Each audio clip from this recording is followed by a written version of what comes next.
ध्यान है, इसी ध्यान की जो परिपक्व अवस्था है उसी का नाम होता है समाधि। समझ गए ना? उसी ध्यान की जो परिपक्व अवस्था है उसी का नाम होता है समाधि। तो यहाँ पर अब समाधि जो निर्विकल्प समाधि है वो क्या है, ये बात कहते हैं। निर्विकारतया वृत्त्या ब्रह्माकारतया पुनः वृत्ति विस्मरणं सम्यक समाधिर्ज्ञान संयकः। क्या कहते हैं? निर्विकारतया वृत्त्या, जो वृत्ति है, जो उसकी ब्रह्माकार वृत्ति चल रही है, सब जगह पे ब्रह्म का अनुसंधान करने वाली जो वृत्ति उसकी चल रही है, वो वृत्ति निर्विकार हो चुकी है पूर्ण पे। यहाँ निर्विकार का मतलब क्या है? एक स्थिति होती प्रारंभिक, वहां विकार का मतलब काम क्रोध आदि होते हैं, पर यहाँ पर विकार का मतलब नाम रूप। जरा सा भी नाम रूप आ गया, मैं ध्यान करता हूँ ये भी आ गया, मैं ब्रह्म का ध्यान करता हूँ ये भी है, तो ये भी क्या है? विकार है। समझ गए? यहाँ पर मैं ध्यान करने वाला हूँ, इसका भी, ये भी विकार है, इस विकार का भी लय होता है, ये विकार भी समाप्त। मैं, तू, यह, वह, ये सारे जो प्रत्यय वहां पर सब समाप्त हो चुके हैं इस स्थिति। अब इस स्थिति के अंदर में केवल मैंने नाम रूपों से रहित केवल ब्रह्माकार वृत्ति है, केवल मात्र ब्रह्माकार वृत्ति है। और वृत्ति विस्मरणम, वृत्ति विस्मरणम मतलब मैं ध्यान करता हूँ ये वृत्ति, मैं ब्रह्माकार वृत्ति करूं, ब्रह्माकार वृत्ति करता हूँ, ये वृत्ति ब्रह्माकार हुई। और अब जिसकी वृत्ति एक बार ब्रह्माकार हुई और एक बार संसाराकार हुई, उसके यहाँ तो भेद है कि एक बार वृत्ति ब्रह्माकार हुई, पर जिसकी वृत्ति सदा ब्रह्माकार है तो उसकी वृत्ति ब्रह्माकार हुई, ये कहने का पॉइंट ही नहीं है उसके यहाँ पर। समझ गए? तो वृत्ति विस्मरणम, अब वो सहज रूप से उसी में चल रहा है, तो वहां पे वृत्ति का विस्मरण, अब वहां पे वृत्ति उत्पन्न होने का सवाल ही नहीं। समझ गए? तो यहाँ ध्याता, ध्यान और ध्येय त्रिपुटी समाप्त हो गई है। चिंतन करते करते, ये कुछ ऐसी चीजें हैं जिनको शब्दों में वर्णन नहीं किया जा सकता, बस सम्यक और पूर्ण रूपे रूप में ही उसकी स्थिति चल रही है, इसी का नाम है समाधि। क्या अच्छा है? कोई कह सकता है कि अगर वृत्ति का विस्मरण हो गया तो वो तो फिर वृत्ति का विस्मरण हो गया मतलब तो जो प्रारंभ अवस्था में अगर वृत्ति का विस्मरण हो गया तो बड़ा नुकसान है ना, अपने लक्ष्य को भूल गया। पर यहाँ ऐसा नहीं कहते, ये जो वृत्ति विस्मरण है ये ज्ञान संज्ञक है, इसलिए ये वृत्ति विस्मरण दोष नहीं है। ओम, ये वृत्ति विस्मरण अपने स्वरूप के अंदर में स्थित होकर के वृत्ति का विस्मरण।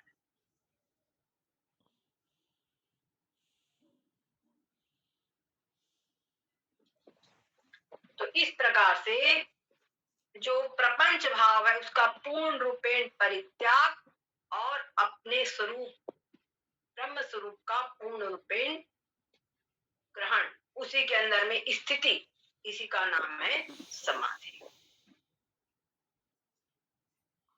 और विषयों का पूर्ण रूपेण सबका अभाव, नाम रूप का पूर्ण रूपेण। तो इंदौर वाले पूरे बना दे तुमने।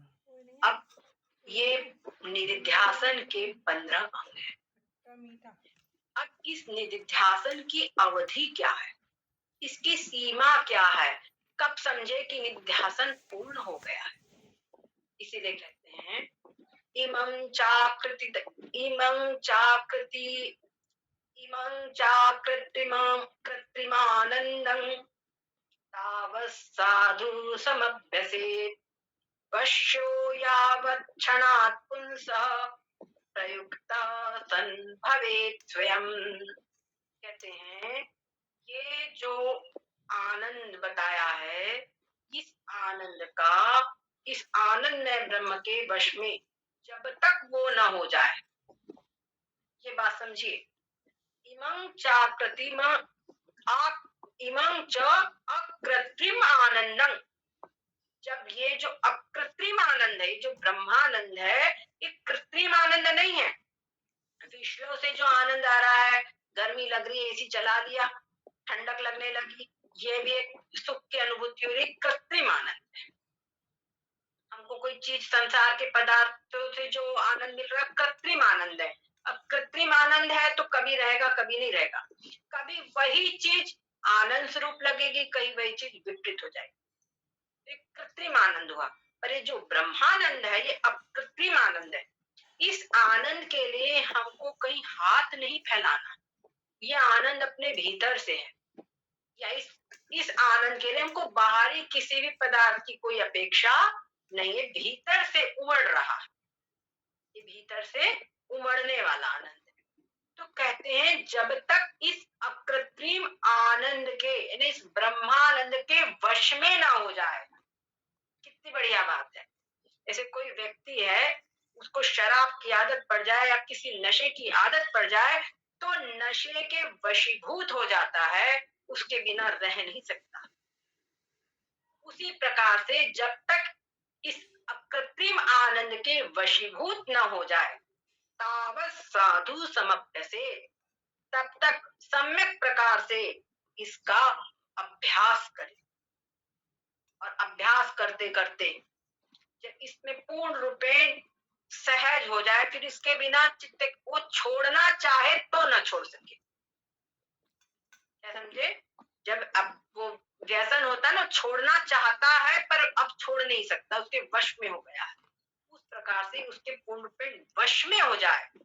वर्षो व्यावत क्षणात् पुंसः, और पूर्ण रूपेण कभी कोई ऐसा व्यवहार में अवसर भी आ जाए, बहिर्मुखता वाला, उत्तेजना वाला, तब भी वो इतना कुशल हो जाए कि बहुत जल्दी ही उसमें से वो जो बहिर्मुखता है, क्रोध है या उत्तेजना है, उसमें से निकल करके तुरंत ब्रह्माकार वृत्ति करने का उसमें कुशलता आ जाए, तुरंत क्षण भर में हो जाए, उससे अलग हो जाए।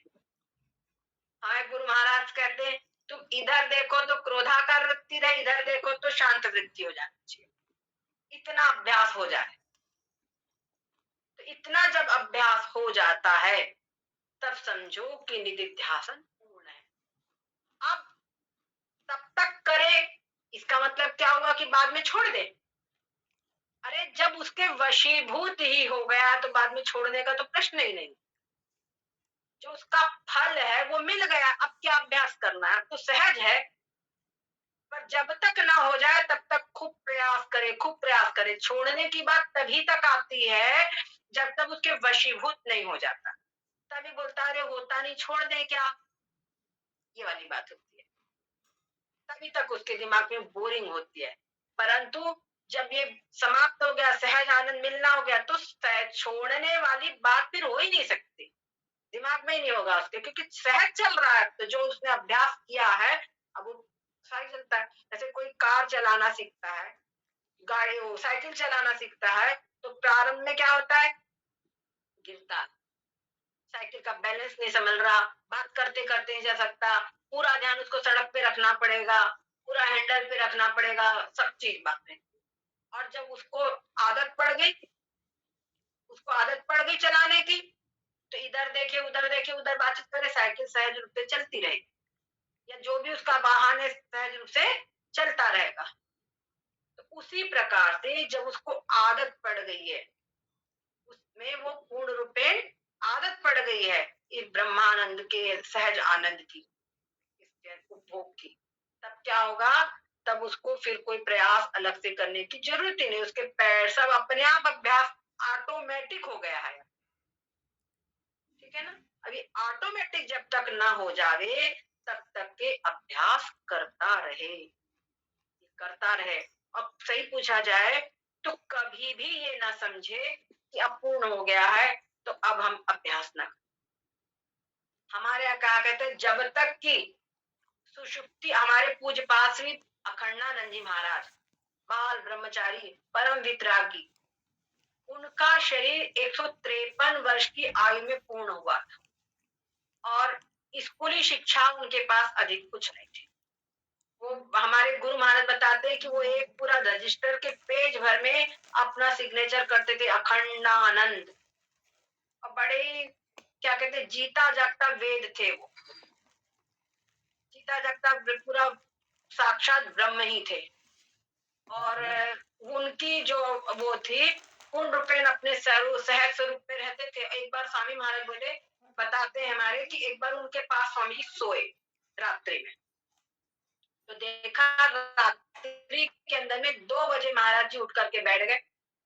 तो अब स्वामी जी उठे और उनसे वो भी बैठे रहे अपना, और उसके बाद में जब वो चुपचाप अपना ध्यान करना रुके, मतलब बहिर्मुख आंखें खोली, तो उन्होंने स्वामी जी से पूछा, स्वामी जी आप क्या कर रहे हैं बड़े महाराज जी से? तो उन्होंने, स्वामी ने ऐसे ऐसे इशारा किया, उनका ये क्या आकाश पाताल आकाश, तो उनके बाल ऐसे हिलाए कि बोले आकाश पाताल नहीं, सो हम ये चिंतन।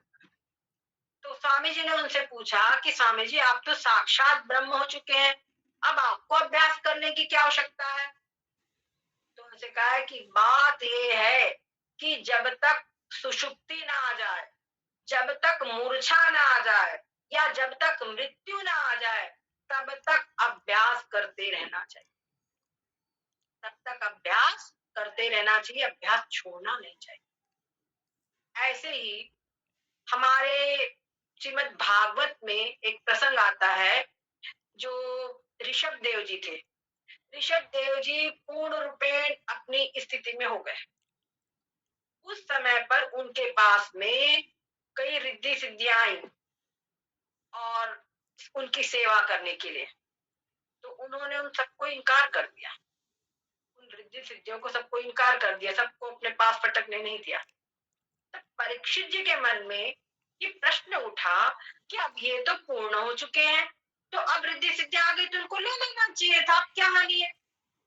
तो सुखदेव जी से उन्होंने बात कही, तो सुखदेव जी ने कहा कि वास्तव में जो सिद्ध महापुरुष है वो भी, या कोई साधक हो उसको भी, अपने मन का भरोसा, अपने मन का विश्वास उसी प्रकार से नहीं करना चाहिए जिस प्रकार से एक शिकारी अपने पकड़े हुए हिरण का नहीं करता। एक शिकारी ने हिरण को पकड़ा और उसके बांध दिया, अब बंधा हुआ हिरण है तो सीधे सीधे सीधे उसके साथ में परा चला आ रहा है, कि बंधा हुआ है, न चिल्ला रहा है न छूटने का प्रयास कर रहा है। तो शिकारी सोचे कि अरे अब तो ये सीधा सीधा आ रहा है, अब कोई हर्ज नहीं, तो उसका बंधन खोल देवे। पर जहां बंधन खोलेगा वहां वो कुलांचे मारते भाग जाएगा कि नहीं? वो जो हिरण है वो कुलांचे मारते हुए भाग जाता है। उसी प्रकार से ये जो मन है, जब तक इसको हम अभ्यास में लगाए हुए हैं, तब तक एक बड़ी अच्छी तरीके से ये अभ्यास हमारे साथ कर रहा है। और अगर हमने समझ लिया कि अरे अब तो ये हमारे वश में है, कोई इसके ऊपर कंट्रोल की आवश्यकता नहीं है, तो ये वैसे ही हिरण के समान भाग जाएगा। इसलिए इसका भरोसा कभी नहीं करना चाहिए। और ये मन जो है, एक बात और है, इसकी गति हमेशा नीचे की ओर ही होती है। मन की गति तो पानी है, पानी की गति हमेशा उसका बहाव नीचे की ओर होता है, उसी प्रकार से मन का जो बहाव है वो नीचे की ओर ही होता है। समझ गए? कोई समझ ले अरे अब तो हम ब्रह्मनिष्ठ हो चुके हैं, अब तो हमारी खूब अच्छे से हमारा अभ्यास खूब हो गया है, अब कोई बात नहीं है, अब हम कुछ भी कर ले कोई गड़बड़ नहीं है, तो वहां पर पतन का बहुत बड़ा रास्ता खुला है।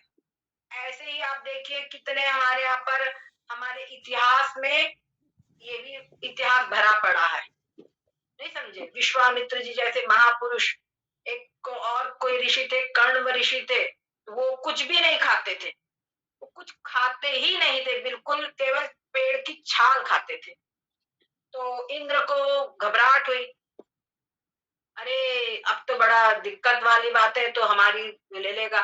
तो उन्होंने कई अप्सराओं को भेजा, लेकिन कोई उनके ऊपर किसी का असर नहीं हुआ। तब फिर एक को भेजा उन्होंने, अब तुम जाओ। तो वो गई, उसने क्या किया, थोड़ा सा शहद लिया, और वो शहद लेकर के कुछ पेड़ की छालों पे, मालूम है कि यहाँ पर ऋषि आते हैं छाल लेने के लिए, उस जगह पर कई छालों पर उन्होंने लगा दिया। अंतर ध्यान रखो। तो ऋषि आए